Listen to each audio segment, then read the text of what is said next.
As soon as I figured that out, my health just went whew. You guys had a lot of questions about birth control. Being a Christian doesn't make your life easier, I wouldn't say.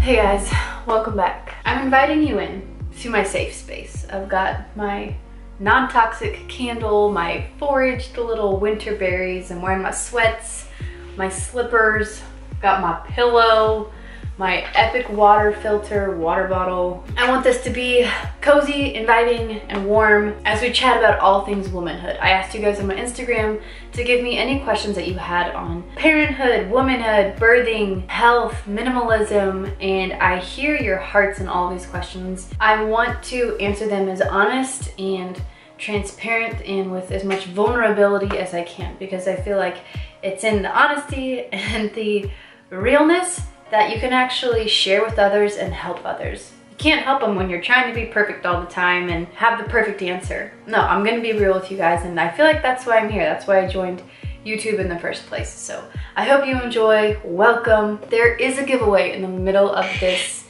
video, and I think you guys are really gonna like it, but I'll leave it at that. Make sure you do all the things because it supports me. You don't have to if you don't want to, but I appreciate it. All right.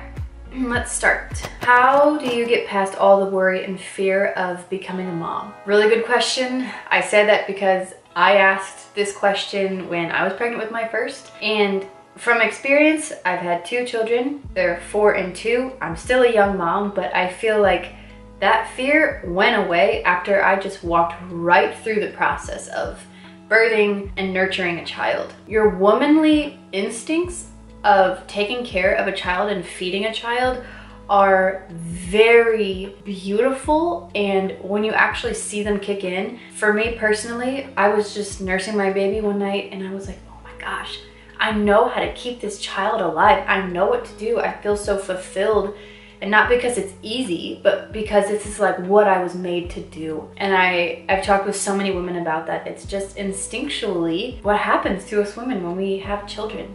So it's really beautiful. Obviously you fail a lot, you learn a lot, but you get confidence just through walking right through it. Is it normal to have anxiety about holding other people's babies? I feel like yeah. I mean, what do you guys think? I would say yes, because it's not my precious little baby that, like, I know everything about my children and my babies, but I don't know anything about theirs. And generally for myself, when I'm holding other people's babies, I'm like, oh, you're really sweet, but I want to put you back in the arms of somebody who knows you a little bit better. I wouldn't say I have like panic attacks, but it's not something that I reach for. I'm not someone who reaches for other people's infants. Maybe it's because I've been through that and I just know what it feels like to hold my own baby. How did you get your husband on board with practicing minimalism?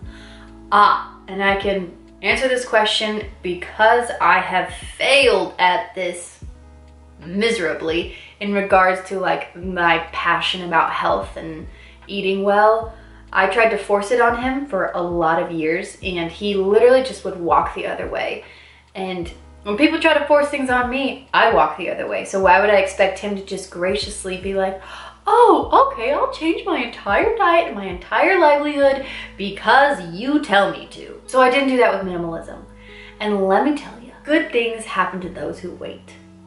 I kept my mouth shut. I just did my thing. He's not like upset about living in a simple home or a minimal home, but last week he decluttered his entire closet, which was a disaster. If you have watched some of my past decluttering videos, I just kept the door closed. He decluttered his entire car and the shed outside, and it was like a 2-day feat, and I was so proud of him, but also like, this is how it needs to be done. Like, people listen and they learn by watching, and they make their own decisions, not by me telling them what to do. And I hope I can remember that with my children. Effects of having kiddos on your marriage, good and bad. I feel like the answer is also in the question. Like, there are good things and bad things, but I feel like the bad is exposing weaknesses in you. At least for me personally, that's what happened. My intentional time with my husband is greater than it was before, because we have, you know, little pockets of time together,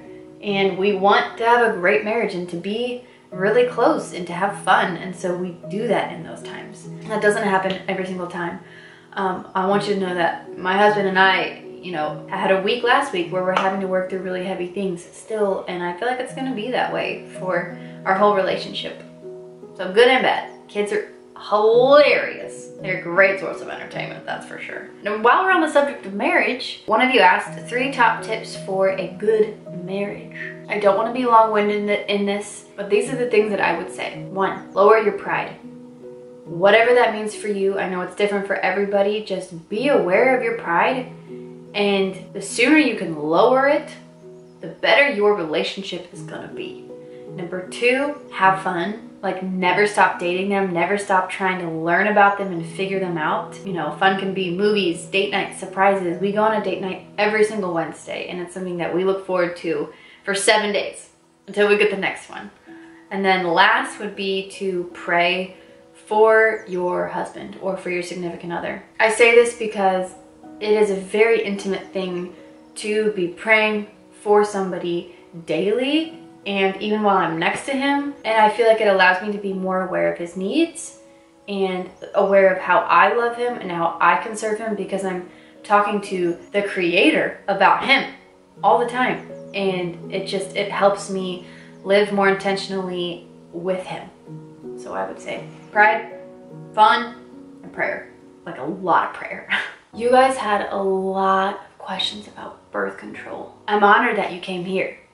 And I feel like it is because of my story that I can answer this question. Like, birth control option that's not terrible for the body, birth control method without taking enormous amounts of hormones, what birth control did you use, thoughts on natural family planning. What I hear is that you guys are becoming so much more aware of how dangerous birth control is to the body. And I learned that through watching my sister take birth control.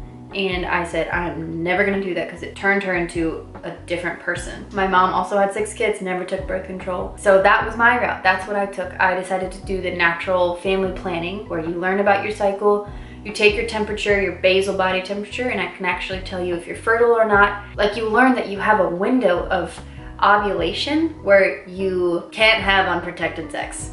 But there are also windows where you can have unprotected sex, and it's just giving respect to the female body and to the cycle when your culture and big pharma is trying to make a lot of money and hurt your body. Like, they don't have your health in mind when they're prescribing you birth control. Some people, it doesn't bother them long term.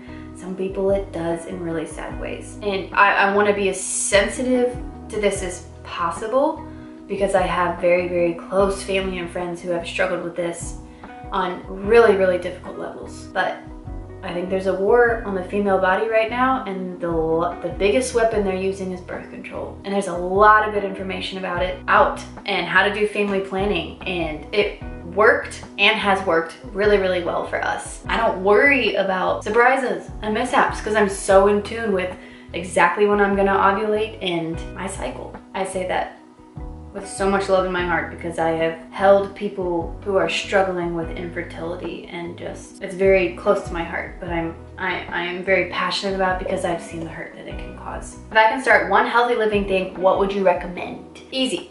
I'll give you one practical and one like umbrella themed thing. So one practical, drink clean water. There are so many toxins in plastic water bottles and in our tap water, things that are actually stripping your body of nutrients. So when you're drinking clean water, that's when you'll be hydrated. And a hydrated body is a healthy body. I'm just gonna stick with that one. I feel like if you know that there are toxins in one of the most vital thing that we need for our body, it will open your mind to a lot of other things in this world.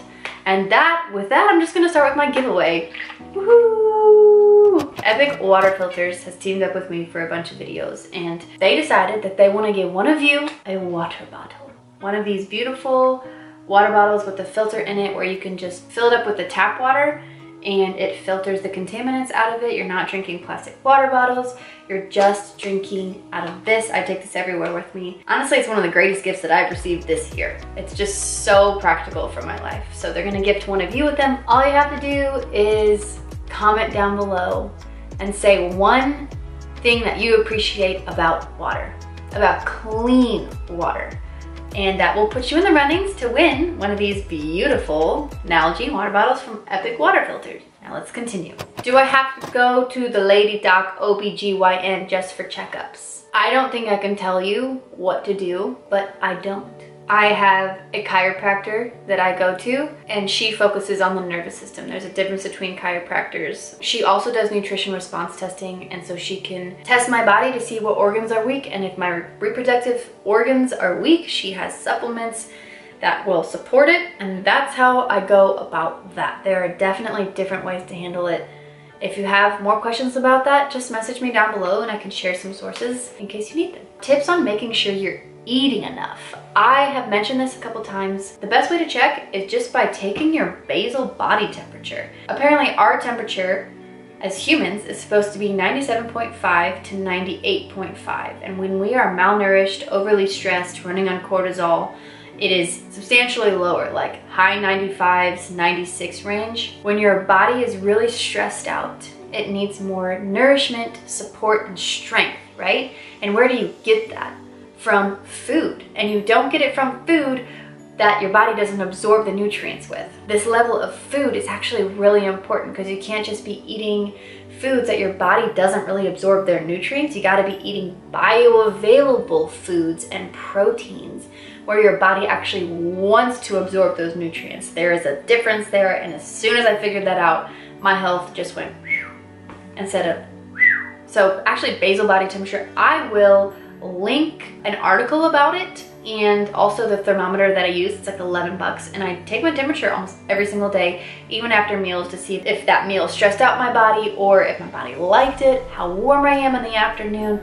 Very fascinating stuff. It totally transformed my health journey. Let's hear your mama routine and how you juggle your priorities with your kids. I'm not perfect at this. I'm actually still learning because for the first time in my life, I'm working 2 jobs and being a stay-at-home mom. It's just the phase of life that my family and I are in. I wouldn't say it's easy. I wouldn't say it's what I would have chosen, but we are managing, and I think the value that I see in this stage of life is showing my kids that I can work, showing my kids that I am learning and that I am messing up. I say sorry to them a lot, and taking the time that I have with my kids very intentionally. So one of the things that's on my working on list every single morning is one thing at a time. So when I plan to do something in the day or in the morning, that's what I'm doing. I can get so sidetracked so easily, and that's the part that I'm working on, obviously. But my husband takes them 3 days a week. I have them 3 days a week. The other days, the other person's working, and we're just trying to make it work right now. It's not long-term, just for the off season. And that was kind of an all over the place answer, but honestly, I'm just doing my best. And I know if you ask that question and you're wondering that question, you're probably doing the best you can as well. Just be open-minded. Do you ever feel pressure about finding someone before you got married? I did not. My story was just really different. I knew I was gonna marry Tate when I was 18 years old, and we got married at 21. With that being said, I have people in my life that definitely feel the pressure to get married. I haven't been through that, so I feel like I can't answer that. Does anyone else have advice for her down below? She asked, do you ever feel pressure about finding someone before you got married? I feel like if I would answer that, it's not from experience. I don't know, I wanna be sensitive to that. So if you guys have any advice for her, share it down below. Is there anything you did for your body to prepare for pregnancy? With my first 2, not really. I didn't know about this, that there is such a thing as preparing for your pregnancy for both you and your significant other. I will definitely be doing it for my next, and for me that looks like lowering my stress levels, eating bioavailable, nutrient-dense foods. So a lot of beef liver, grass-fed meats, fruits, things that my body will actually absorb, gelatin, bone broth, carbs. I will be eating carbs. My body needs that energy. And then getting rid of as much stress as possible, which I feel like I'm already doing all of those things because I know that my birthing years aren't over. Opinion on juicing versus blender for nutrition purposes.